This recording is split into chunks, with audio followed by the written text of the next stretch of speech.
Hi லக்டீஸ், இன்றைக்கி நம்ம டையோட எஃப்எஃபானா my rugged husband episode 16 தான் பார்க்க போகிறோம். ஸோ நீங்களும் நம்ம சேனல் சப்ஸ்கிரைப் பண்ணிக்கோங்க. கூடவே இந்த பெல் ஐக்கானையும் கிளிக் பண்ணிக்கோங்க அண்ட் உங்கள் ஃப்ரெண்ட்ஸ் அண்ட் ஃபேமிலிஸ்க்கு ஷேர் பண்ணுங்கள். ஓகே, வாங்க நம்ம வீடியோக்குள்ளே போகலாம். லாஸ்ட் எதுவும் முடிச்சிருந்தோம் அப்படின்னா, நீங்கள் டே பண்ணது தப்புன்னு அவர்கிட்டயே சுட்டி காட்டி சொல்ல, டே டக்குன்னு காரை நிறுத்தி உங்களை வெளியே தள்ளி அவர் பட்டுக்கு அங்கேருந்து கிளம்பிட்டாரு. நீங்கள் இதை சுத்தமாக எதிர்பார்க்கவே இல்லை. இருந்தாலும் பயந்து நடுங்கின நீங்கள் கீழே விழுந்த வேகத்தில் சேலையை படப்படன்னு எடுத்துக்கிட்டு, என்னங்க விட்டுட்டு போகாதீங்க, எனக்கு பயமாக இருக்குது அப்படின்னு கத்திக்கிட்டே பின்னாடி ஓடுறீங்க. 5 அடி கூட எடுத்து வைக்கல, அதுக்கு முன்னாடி கார் உங்கள் கண்ணிலேருந்து மறைஞ்சு போயிடுச்சு. நைட்டு 12 மணி நெருங்க அங்கே வாகனங்கள் எதுவுமே அதிகமாக இல்லை. மொத்தமாக பயந்து நடுங்குறீங்க. சேலை வேற கலந்து நிற்க என்ன பண்ணுறதுன்னு தெரியாமல் திருன்னு முழிச்சவங்களுக்கு அழுக தான் முட்டிக்கிட்டு வருது. கண்ணு கட்டின தூரம் வரைக்கும் ஒரு நபருமே இல்லாதனால கண்களை அழுத்தி மூடின நீங்க, பாட்டி என்னை வந்து கூட்டிட்டு போ, எனக்கு பயமா இருக்கு அப்படின்னு உள்ளுக்குள்ளேயே நீங்கள் அழுதுட்டு இருக்கும்போது தான் உங்கள் பக்கத்தில் வந்து ஒரு கார் நிற்கிது. காரோட சத்தத்தில் கண் திறந்து பார்க்குறீங்க. நைட் நேரத்தில் இப்படி ஒரு கார் வந்து நின்னா யாருக்கு தான் பயமாக இருக்காது? அதே பயம்தான் உங்களுக்கும் வர. பின்னாடி காலை எடுத்து வச்சு நீங்கள் 2 அடி நகர காரோட டோரை திறந்து மயூரி வெளியில் வரா. அவ்வளோதான். மயூரியை பார்த்ததுக்கப்புறம் தான் ஏதோ தன்னை காப்பாற்ற கடவுளே வந்த மாதிரி ஓடி போய் நீங்கள் கட்டுப்பிடிச்சு அழுகிறீங்க. என்ன அவர் விட்டுட்டு போயிட்டாரு, எனக்கு எங்கே போகிறதுனே தெரியல, என்னை என் பாட்டிக்கிட்ட கொண்டு போய் விடுங்க ப்ளீஸ் அப்படின்னு நீங்கள் அழுகிற சத்தத்தை கேட்டபடியே, ஒயன் அழுகாதீங்க, பாஸ் தான் எனக்கு ஃபோன் பண்ணி உங்களை வீட்டுக்கு கூட்டிகிட்டு வர சொன்னார், பயப்படாதீங்க, உங்கள் சேலையெல்லாம் களைஞ்சு கிடக்கு, முதல்ல அதை நீங்கள் சரி பண்ணுங்க அப்படின்னு சொல்லி மயூரி உங்களோட கையை பிடிச்சு கார் பக்கத்தில் கொண்டு வந்துட்டா. அது கொஞ்சம் மறைவாக இருந்ததால் நீங்களும் வேகமாக சேலையை சரி செய்கிறீங்க. அதுக்கப்புறம் மயூரியே உங்களை காருக்குள்ளே ஏற்றி அங்கேருந்து காரை ஸ்டார்ட் செஞ்சு கிளம்புறா. ஒரு பக்கம் கனவு செஞ்சதை பிடிக்கல, அதுக்காக டே பழி வாங்குறேன் அப்படின்னு செஞ்சதும் உங்களுக்கு சுத்தமாக பிடிக்கல. இது எல்லாத்தையும் தாண்டி வீட்டுக்கு போய் எப்படி தன்னோட கணவரை சமாளிக்க போகிறேன் அப்படிங்கிறதும் தெரியாமல் கண்ணீரை கட்டுப்படுத்திக்கிட்டு தான் இருக்கீங்க. மயூரிக்கு உங்களோட நிலைமையை பார்த்தா பாவமாக தான் இருக்குது. உதவி செய்யணுங்கிற ஆசை கூட லேசாக இருக்குதான். உதவி செய்ய போனால் டேயோட கையால் வாங்கி கட்டிக்க வேண்டியிருக்குமே அப்படிங்கிறதுனால மனசை கல்லாக்கிக்கிட்டு மின்னல் வேகத்தில் காரை டேயோட வீட்டுக்கு முன்னாடி கொண்டு வந்து சீட் பெல்ட்டை கழட்டி விட்டவ இறங்க போகும்போது உங்களோட கையை பிடிச்சு, ஒயன் பயப்படாதீங்க, உங்கள் மேலே எந்த தப்பும் இல்லை, I can understand your feelings, ஏதோ ஒரு ஆறுதலுக்கு வார்த்தையை சொல்கிறா. அதை கேட்டு உங்களுக்கு மனசு ஆறுதல் அடையாமல், நீங்கள் என்னை அண்டர்ஸ்டாண்ட் பண்ணிக்கிட்டீங்க, என் புருஷன் என்னை அண்டர்ஸ்டாண்ட் பண்ணிக்க மாட்டார் அப்படின்னு சொல்லி கண்ணீரோடு தான் கார்லேருந்து கீழே இறங்குறீங்க. வீட்டை நோக்கி நடக்கிறீங்க. உள்ள என்ன நடக்குமோ ஏது நடக்குமோ அப்படிங்கிற பதட்டம் தான் உங்களை வாட்டி வதைக்க. நேரம் வேறு 12:30 மணி அப்படிங்கிறனால வீட்டில் எல்லாருமே தூங்கிட்டு இருக்க. சத்தம் இல்லாமல் உங்களோட பெட்ரூம்க்கு முன்னாடி போய் கதவை திறந்து உள்ள டே இருக்கிறானா இல்லையான்னு மெல்ல எட்டி பார்க்குறீங்க. அங்கே மங்கிய வெளிச்சத்தில் அவன் ரூமுக்குள்ளே இல்லை அப்படிங்கிறது மட்டும் தெளிவாக தெரியுது. இவர் எங்கே போயிட்டாரு? ஒருவேளை வீட்டுக்கே வரலையா? அதுவும் நல்லது தான். பேசாமல் சைலண்ட்டாக போய் பால்கனியில் உட்காந்துருக்க வேண்டியது தான். நாளைக்கு காலையில் அவர் எழுந்திருக்கிறதுக்கு முன்னாடி சமையல் கட்டுக்குள்ளே நுழைஞ்சிடணும். அப்போ தான் நாளைக்கு நைட்டு வரைக்கும் எதுவும் பண்ண மாட்டார் அப்படின்னு நினச்சிக்கிட்டே சத்தம் இல்லாமல் உள்ளே நுழையிறீங்க.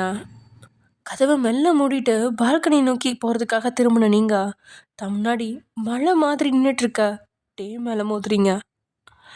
இவ்வளோ நேரம் ரூம்குள்ளே இல்லாதவன் இப்போ மட்டும் எப்படி வந்தான் அப்படின்னு புரிஞ்சிக்கவே முடியல உங்களால்.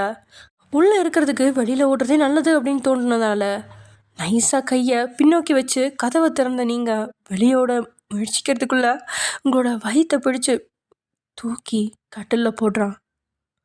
கட்டிலில் சுருண்டு விழுந்த நீங்கள் எந்திரிக்கிறதுக்கு முன்னாடி உங்களோட சேலை முந்தானிய மேலே அழுத்தமாக காலை வச்சவன், என்ன மேடம் எங்கேயோ தப்பிச்சு ஓடுற மாதிரி இருக்கு, ஒருவேளை அந்த கிழவனை தேடி ஓட போறியா அப்படின்னு அவன் கேட்ட வார்த்தையால் அதிர்ந்து நிற்கிறீங்க. பயமோ துக்கமோ தொண்டையை அடைக்குது.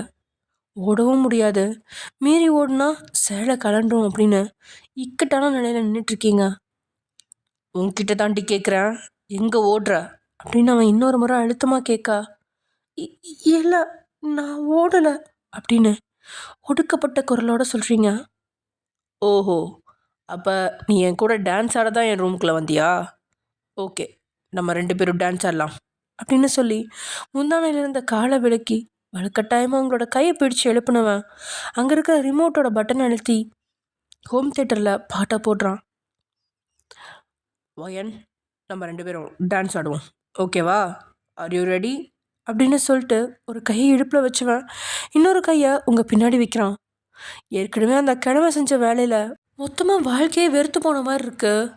இதில் டேயும் அதே செயலை செய்கிறதுனால அவன் கைப்பட்ட இடம்லாம் ஏதோ அசிங்கம் மாதிரி தோண நெளிஞ்சு அவன்கிட்ட இருந்து விலக முயற்சிக்கிறீங்க.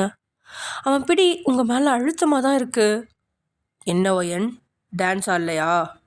ஒருவேளை அந்த கிழமை பிடிச்ச மாதிரி நான் பிடிச்சாதான் உனக்கு டான்ஸ் ஆடுற மூடு வருமோ? ஓகே ஓகே அப்படின்னு சொல்லிட்டு அவனாவே இடுப்பில் இருந்த கையை ப்ளவுஸுக்குள்ளே நுழைச்சு முதுக பற்றிக்கிறான். கொஞ்சம் டைட்டான ப்ளவுஸ் தான் இருந்தால் கூட கையை அசால்ட்டாக உள்ள நுழைக்கிறான். இப்போயுமே கணவன் தொட்டான் அப்படிங்க உங்களால் ஏற்றுக்கவே முடியல. அருவருப்பாக உணர்ந்து முகத்தை சுழிச்ச உங்களோட கண்கள்லேருந்து கண்ணீர் மடமடன்னு கொட்டி வழிய ப்ளீஸ் விடுங்க அப்படின்னு நீங்கள் சொல்ல, என்னது விடணுமா? அந்த கிழமை தொடும்போது அனுபவிக்கணும்னு ஆசையாக இருந்தது, ஆனால் புருஷன் தொட்டா அசிங்கமாக இருக்கா அப்படின்னு சொல்லி முதுக அழுத்தி தான் மேலே அவன் உடலோட உடல் மோதும்படி செய்கிறான். பின்னாடி இருந்து கையை எடுத்து உங்களோட இடுப்பை மயிலாட்டம் ஆடுற அளவுக்கு லீலை நடத்துகிறான். அவன் உன்னோட கணவன் தான், என்ன வேணாலும் செய்வான், அதுக்கு உரிமை இருக்குது அப்படின்னு யார் வேணாலும் சொல்லலாம். ஆனால் உங்களால் மனசால் அதை ஏற்றுக்கவே முடியல. ஆமாம், அசிங்கமாக இருக்குது, கையை எடுங்க, எனக்கும் ஃபீலிங்ஸ் இருக்குது, அதை உடைக்காதீங்க அப்படின்னு நீங்கள் அவனை விட்டு விலகணும் அப்படிங்கிற முயற்சியில் சொல்ல, டேக்கோ உங்களோட வார்த்தை ஆத்திரம் அப்படிங்கிற நெருப்பில் பெட்ரோல் ஊற்றுன மாதிரி இருக்குது. இதனால் முதுகில் இருந்த கையை அழுத்தி தோலை பிடிச்சி இறுக்கி இழுத்து உங்களுக்கு வலியை கொடுக்குறான். வலிக்குது, கையை எடுங்க அப்படின்னு நீங்கள் கெஞ்ச, என்னது அசிங்கமாக இருக்கா? ஓ, நீ ஒருவேளை அந்த மாதிரி பொண்ணோ? ஐ மீன், கிழவன் தொட்டா என்ஜாய் பண்ணுவ, ஊர் உலகத்தில் இருக்க கண்டவன் தொட்டா என்ஜாய் பண்ணுவ, ஆனால் லைசன்ஸ் அதான் தாலி வச்சிருக்கிறவன் தொட்டா மட்டும் அசிங்கமாக ஃபீல் பண்ணுற பொண்ணா? Okay okay. அப்புறம் கிழமை ஃபஸ்ட் டைமாக தொடுறானா, இல்லை எனக்கு தெரியாமல் கிழமை கூட வேறு ஏதாவது கனெக்ஷன் வச்சுருந்தியா? அதுவும் இல்லைன்னா ஊரில் ஏதாவது மாடாசாமி முனுசாமின்னு சைடு செட்டப் வச்சு மெயின்டைன் பண்ணிகிட்டு இருந்தியா? நீ உண்மையிலே வெர்ஜினா, இல்லை அதுவும் இல்லையா? எப்படியோ அம்மா இருந்திருந்தா இதெல்லாம் சொல்லி தந்து வளர்த்துருப்பா. உன்னை எல்லாம் அந்த கிழவி தானே வளர்த்தா, அவள் எல்லாம் எங்கே உனக்கு சொல்லி தந்திருக்க போகிறா? பேத்தியை கட்டி கொடுக்குற வீட்டில் ஓசியிலேருந்து சாப்பிட்லான்னு கட்டப்பையோடு வந்தவ தானே அவ. கிழவி எத்தனை பேர் கூட உன்னை செட் பண்ணி விட்டாலோ அப்படின்னு அவன் வார்த்தைகளால் ஊசியை போல் உங்களோட இதயத்தை குத்திக்கிட்டே இருக்கான். பாட்டி பற்றி பேசுகிறத உங்களால் தாங்கிக்கவே முடியல. அதை விட உங்களோட நடத்தையை கேவலப்படுத்திக்கிட்டே இருக்கிறதுனால ஒரு கட்டத்தில் தாங்க முடியாமல் படார்னு அவனோட நெஞ்சிலேயே சாஞ்சிட்டீங்க. அவன் போட்டிருந்த கோட்டை அழுத்தி பிடிச்சி அவன் சட்டையை கண்ணீராலேயே அபிஷேகம் பண்ண நீங்கள், நான் ஒன்றும் அந்த மாதிரி பொண்ணு இல்லை, நான் யார் கூடவும் அந்த மாதிரி பழகுனதும் இல்லை, சின்ன வயசுலேருந்தே அம்மா அப்பா வளர்க்கலை, பாட்டி தான் வளர்க்குறேன், ஊர் உலகத்தில் இருக்கவங்க தப்பாக பேசக்கூடாதுன்னு பாட்டி சொல்லி சொல்லி தான் வளர்த்தாங்க. அதுக்காகவே நானும் என் தங்கச்சியும் யாரையுமே திரும்பி பார்க்கறது கூட இல்லை. என்னை வேணால் என்னை கொஞ்சம் சேர்த்தி கூட அடிங்க, காயப்படுத்துங்க, என் உடம்புல கேவலமாக எவ்வளோ வேணாலும் கையை வச்சு கஷ்டப்படுத்துங்க, ஆனால் என் நடத்தையை மட்டும் தப்பாக பேசாதீங்க. நான் தெரியாம தான் டான்ஸ் ஆட போனேன், மனசார தெரிஞ்சு எந்த தப்பும் பண்ணலை அப்படின்னு அழுதுகிட்டே நீங்கள் சொன்ன வார்த்தையை அவன் இதயத்தோட கதவை லேசாக திறந்து மூடுது.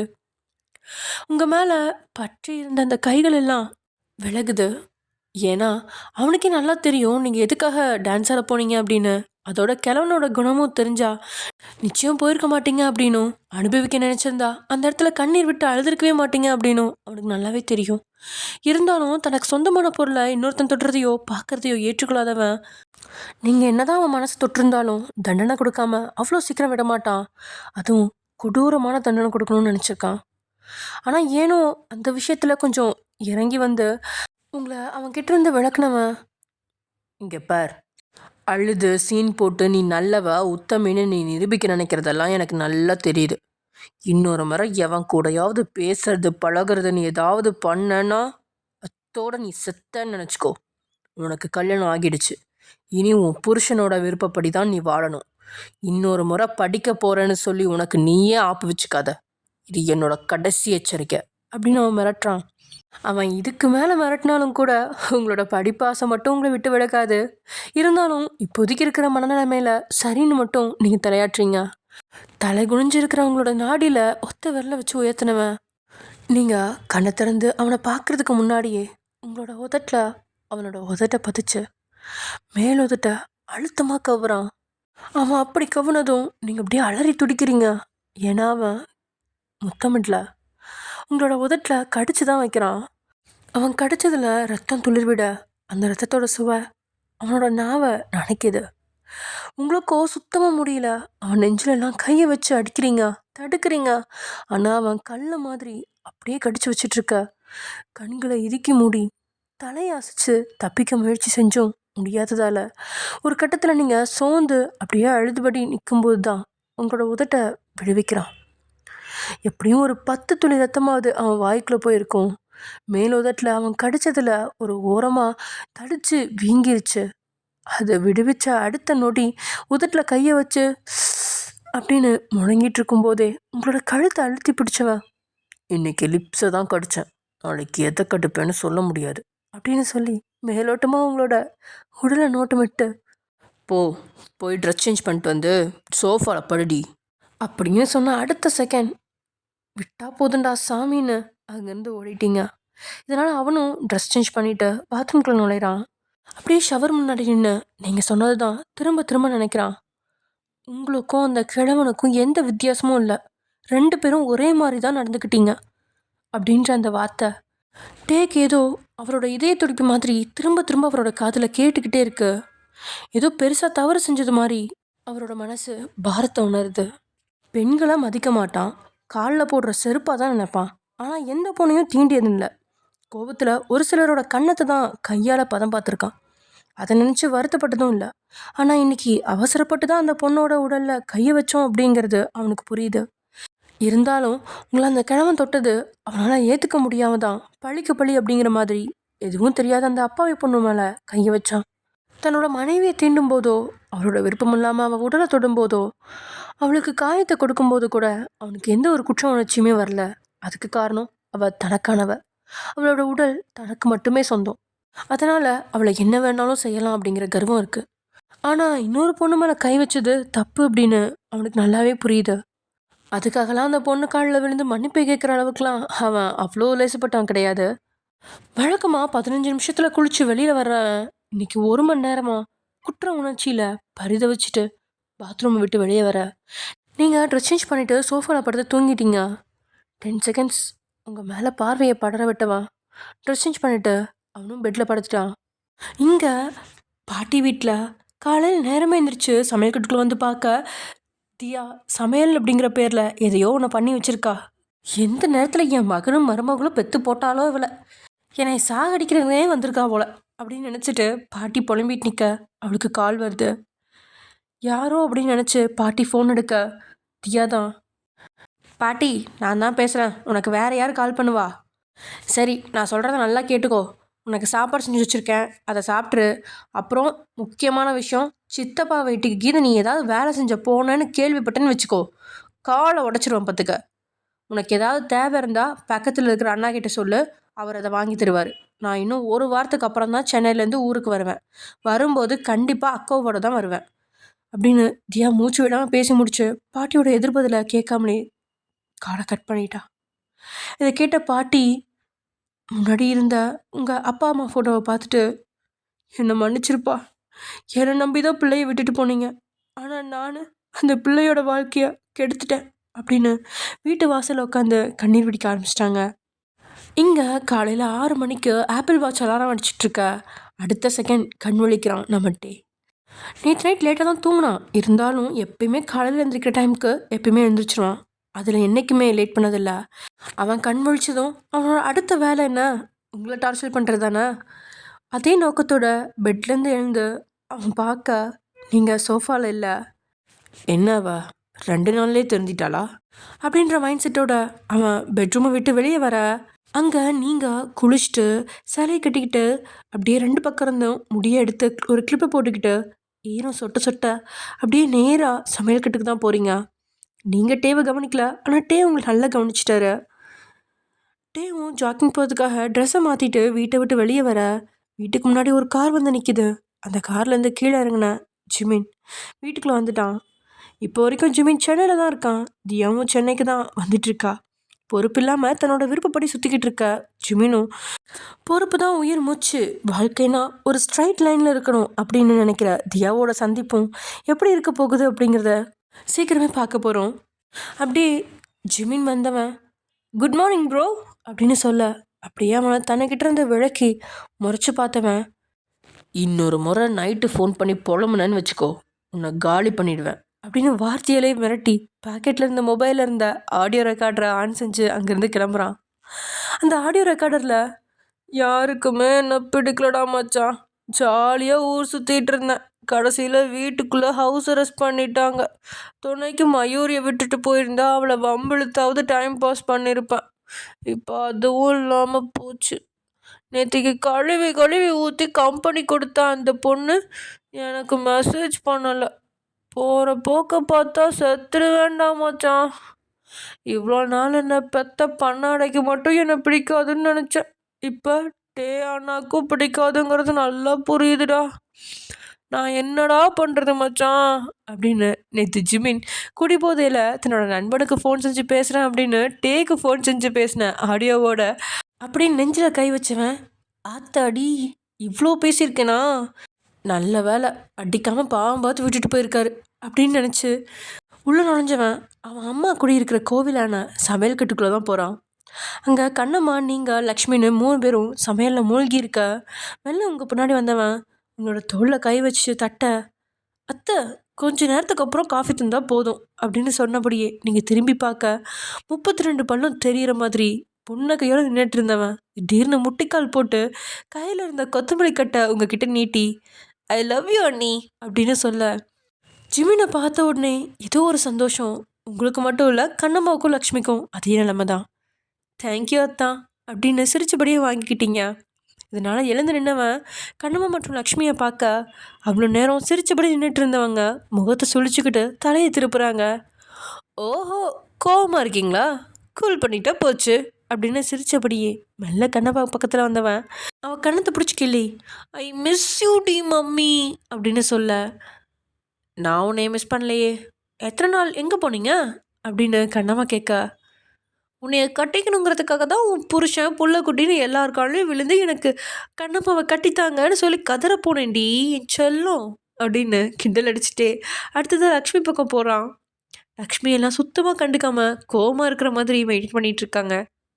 பின்னாடி நின்று லக்ஷ்மியோட முதுகில் தலையை சாய்ச்சவன், என்ன மாதாஜி கோவமாக இருக்கீங்களா அப்படின்னு கேட்க, ஆமாடா கோவமாக தான் இருக்கேன், 4 நாளாக எங்கே போன நீ, ஃபோன் பண்ண அட்டன் பண்ணி பேசுறியா நீ, நான் செத்து போனால் என் பணத்தை கூட அடக்கம் பண்ணுறதுக்கு வருவியாடா அப்படின்னு லக்ஷ்மி கொஞ்சம் ஆத்திரமாக சொல்ல, மாதாஜி கூல் கூல், எதுக்கு டென்ஷன் ஆகுறீங்க, உங்களை சமாதானப்படுத்த என்ன செய்யணும்னு சொல்லுங்கள், இப்போவே உங்களை சமாதானப்படுத்திடுறேன் அப்படின்னு அவன் பேசி முடிக்கிறதுக்குள்ளேயே ஒரு பெட்டி நிறைய சின்ன வெங்காயத்தையும் கத்தையும் எடுத்து அவன் கையில் கொடுத்தவ, இந்தா இந்த வெங்காயத்தை ஒழிச்சு கட் பண்ணு அப்படின்னு சொல்ல அவனும் முகம் சொல்லிக்காமல் வாங்கி அவன் பாட்டுக்கு ஒரு ஓரத்தில் இருந்து சின்ன வெங்காயத்தை நறுக்க ஆரம்பிச்சிட்டான்.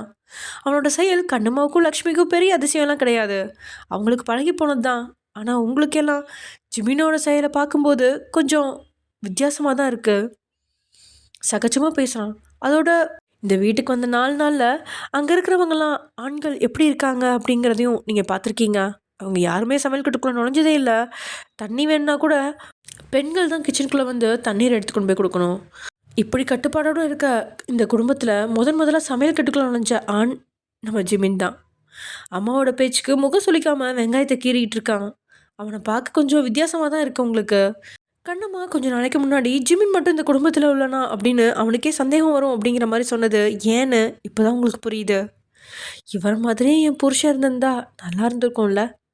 சரி, இனி பரவாயில்ல, கட்டினது கட்டியாச்சு, கடைசி வர காலத்தை ஓட்டுவோம் அப்படின்னு நினச்சிக்கிட்டே ஓரக்கு நாள் நீங்கள் ஜிம்மினோட பக்கம் பார்வையை திருப்ப அவன் 10 வெங்காயத்தை உரிக்கிறதுக்குள்ளே தரையில் குப்புற விழுந்து கிடக்குறான். அதுக்குள்ளே லக்ஷ்மி வந்து ஜிமினோட டிக்கிலே ஒரு மிதியை மிதிச்சு, ஒரு வேலையும் செய்யக்கூடாது, 10 பைசாவுக்கு பிரயோஜனம் இல்லாத ஒருத்தனை அது நீ தாண்டா, இந்த முறை எத்தனை ரூபாயை செலவு பண்ண, உங்கள் அப்பா வேற கணக்கு கேட்டு டார்ச்சர் பண்ணுறாரு அப்படின்னு லக்ஷ்மி புலம்ப, அதை கேட்டபடி எழுந்தவன், இந்த முறை கொஞ்சம் ஹெவியாக செலவாச்சுமா, அண்ணா கல்யாணத்துக்கு பார்ட்டி ப்ரிப்ரேஷன் எல்லாரோட வந்து போகிற செலவுன்னு 7 லட்ச ரூபா ஆச்சு. அது போக நான் சிம்லாவுக்கு போகிற செலவு ஒரு 3 லட்ச ரூபா பண்ணிட்டேன். நேற்றுக்கு என் அண்ணாவோட ஆஃபீஸில் வச்சு ஒரு பொண்ணுக்கு 5 லட்ச ரூபா கொடுத்தேன்.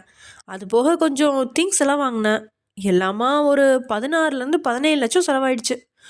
வழக்கம் போல் உன் புருஷனை ஏதாவது சொல்லி சமாளித்து இன்னும் ஒரு 20 லட்சம் ரூபாய் என் அக்கௌண்ட்டுக்கு போட்டு விட சொல்லுமா அப்படின்னு சொல்லி கன்னத்தில் முத்தத்தை போட்டுட்டு ஐஸை வச்சவன் அங்கேருந்து தன்னோட படுக்கை அறையை நோக்கி போகிறான்.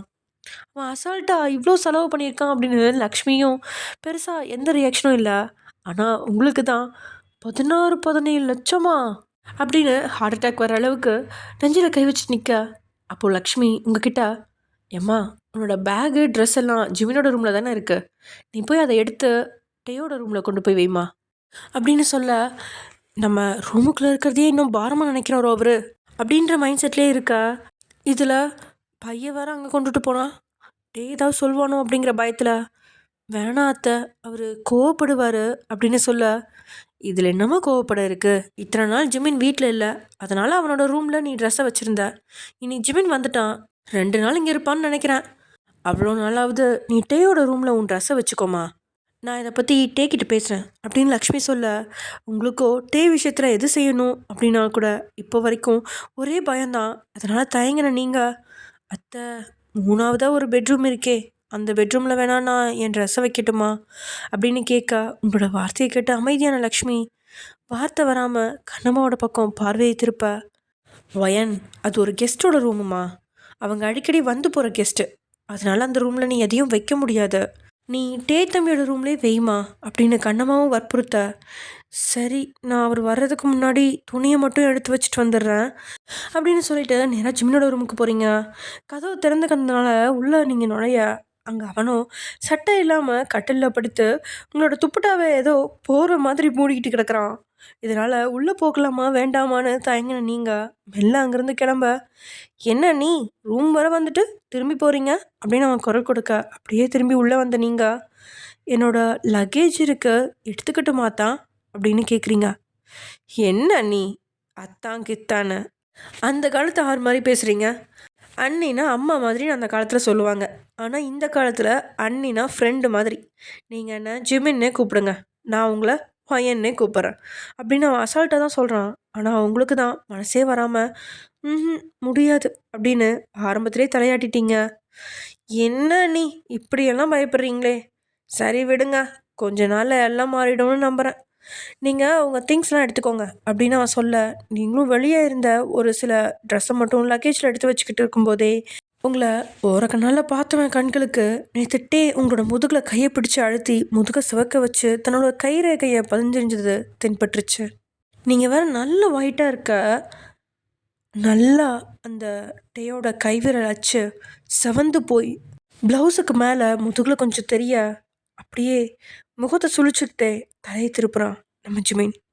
அவன் முகத்தில் ஏதோ ஒரு கோவம் அப்பட்டமாக தெரியுது, ஆனால் அதை முடிஞ்ச அளவுக்கு காட்டிக்காம தான் உட்காந்துருக்கான். நீங்களும் எல்லா பொருளையும் எடுத்துகிட்டு அவன் போர்வையை மூடி இந்த துப்பட்டாவே பார்த்தபடி, எல்லா பொருளையும் எடுத்துட்டேன், ஆனால் ஒரே ஒரு பொருள் துப்பட்டா மட்டும்தாங்க மிஸ் ஆகுது அப்படின்னு நீங்கள் சொன்ன அடுத்த செகண்ட் எழுந்தவன் வேகமாக கபோர்டை திறந்து துப்பட்டாவை தேடுறேன் அப்படின்னு கபோர்டை அடுக்கி வச்சுருந்த மொத்த ட்ரெஸ்ஸையும் ஒரே நிமிஷத்தில் களைச்சி கீழே போடுறான். அதுவும் மொத்தமாக மழை மாதிரி தரையில் குஞ்சு போட்டவன் அது மேலெல்லாம் ஏறி நின்று தாறுமாறாக தேட துணியில் அடுக்கி வைக்கவே 1/2 மணி நேரம் ஆகும். அதையெல்லாம் பார்க்கும்போது தான் ஜிமின்க்கு பொறுப்பு இல்லை அப்படின்னு அழுத்தி அழுத்தி அப்பப்போ லக்ஷ்மி சொல்கிறதோட அர்த்தம் புரிஞ்சு பெட்டில் இருந்த துப்பட்டாவை கையில் எடுத்த நீங்கள், நான் இதைத்தான் சொன்னேங்க அப்படின்னு சொன்ன பிறகு தான் தன்னோட தேடலை நிறுத்தி சமாளிக்கிற விதமாக ஒரு புன்னகையை வீசினவன், சாரி அண்ணி, எனக்கு பெட்ஷீட் எது துப்பட்டா எதுன்னு அடையாளம் தெரியல, ஒரு வேளை என்னை தப்பாக ஏதாவது நினச்சிங்களா அப்படின்னு கேட்க, ம் இல்லை அப்படின்னு தலையாட்டின நீங்கள் கீழே குவிஞ்சு கிடந்த ட்ரெஸ்ஸெல்லாம் பார்க்க அதை கவனித்தவன் அப்படியே மொத்த ட்ரெஸ்ஸையும் சுருட்டி கபோர்டில் ஏதோ பழைய பாத்திரங்களை ஏற்றுற மாதிரி உள்ளே மொத்தமாக போட்டு எப்படியோ மூடியும் விட்டான். சரிங்க நான் கிளம்புறேன் அப்படின்னு சொன்னபடியே நீங்கள் வெளியே போக, அண்ணி ஒரு நிமிஷம், உங்களுக்கு இந்த லைஃப் பிடிச்சிருக்கா அண்ணி? அண்ணா உங்களை நல்லா பார்த்துக்கிறாரா அப்படின்னு அவன் கேட்ட ஒரு செகண்ட் மனசுக்குள்ள ஒரு சலனம் இருக்குது உங்களுக்கு. ஆனால் கணவரை விட்டு கொடுக்க மனசு வராமல், ஆ நல்லா பார்த்துக்கிறாருங்க அப்படின்னு சொல்ல, ஒரு பெண் பொய் சொல்கிறாளா உண்மையை சொல்கிறான்னு கண்டுபிடிக்க முடியாத அளவுக்கு அவன் ஒன்றும் பின் தங்கினவன் கிடையாதே. வார்த்தைகள் வேகமாக வந்தாலும் உங்களோட மனசில் இருக்கிற சஞ்சலம் அவனுக்கும் நல்லா புரியுது. சரி அண்ணி, நீங்கள் போங்க அப்படின்னு அவன் சொல்ல, நீங்கள் அங்கேருந்து வெளியே போகிறீங்க. ஒரு இறுக்கமான மனதோட ஜிமின் பெட்டில் படுத்துக்கிட்டான். டே அவனா விருப்பப்பட்டு ஒரு பொண்ணை பிடிச்சிருக்கு அப்படின்னு சொன்னதுனால தான் அந்த பெண்ணை மகாராணியாக நடத்துவான் அப்படின்னு ஜிமின் நினச்சான். ஆனால் டே தனக்கு கீழே அடங்கி இருக்கிற ஒரு பெண்ணை தான் தேடி கல்யாணம் பண்ணியிருக்கான். அதோடு அவளை காயப்படுத்தி மொத்தமாக தன்னோட கட்டுப்பாட்டுக்குள்ளே கொண்டு வர முயற்சிச்சிட்ருக்கான் அப்படிங்கிறதையும் புரிஞ்சு தலங்குனிஞ்சனோட கண் முன்னால் பல நாள் அவன் அம்மாவோட கண்களில் வடிஞ்ச கண்ணீர் மட்டும்தான் ஞாபகத்துக்கு வருது. இதனால் எழுந்து வேகமாக பேக் எடுக்கிறான். அதில் 2-3 ட்ரெஸ்ஸை மட்டும் போடுறான். பாஸ்போர்ட் விசான்னு ஏதோ ஒரு சில பொருட்கள்லாம் எடுத்துகிட்டு கபோர்ட்லேருந்து கட்டுக்கட்டாக பணத்தையும் எடுத்து போட்டுட்டு கதவை பூட்டி சாவியை பைக்குள்ளே போட்டு கிளம்பிட்டான். முதுகில் பேக்கை மாட்டிக்கிட்டு அங்கேருந்து நடந்து அவன் ஹாலுக்கு வர, அங்கே தான் கால் மேலே கால் போட்டு சோஃபாவில் உட்காந்துருக்கான் ரகுநாதன்.